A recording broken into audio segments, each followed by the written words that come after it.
Neelkanth decarbonisation centre तरफ समस्त पुणी प्रणाम। आशा कर समस्ते भलर थे। गोटे हंडा एक्टिवा आसी आम पाखक कार्बन क्लीन हाँपाई जार नाम रही ओडी 21B4612। भाई अच्छा आम पाखे भाई सहित कथा हाँ। भाई प्रणाम। कौटी आसते भाई? ओडंगरू आसते नहीं आपन कौन जानी थे आमर ये कार्बन क्लीन सेंटर खोल तो वाश करूँ।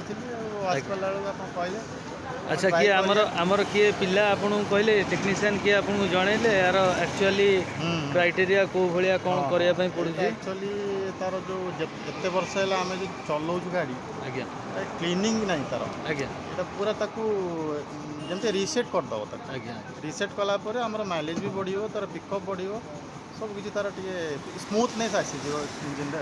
अच्छा आपन को ये विषय किसी टेक्नीशियन आपन जनइले कि यार पाराफोनिया विषय किसी जनइले जे केमती ये ऑपरेट करूची आपनकर को जगह को ये सब क्लीन करूची किसी कहिसंती? टोटल ए टू जेड तो इंजिन रे पूरा ऑल क्लीनिंग कर दिया मु कौन कहबी एते तो मु जानिनी ना एते इंजिन विषय रे मु किंतु इंजिन टा पूरा रिसेट हो जाउची आ कोन भलो हो जाउची।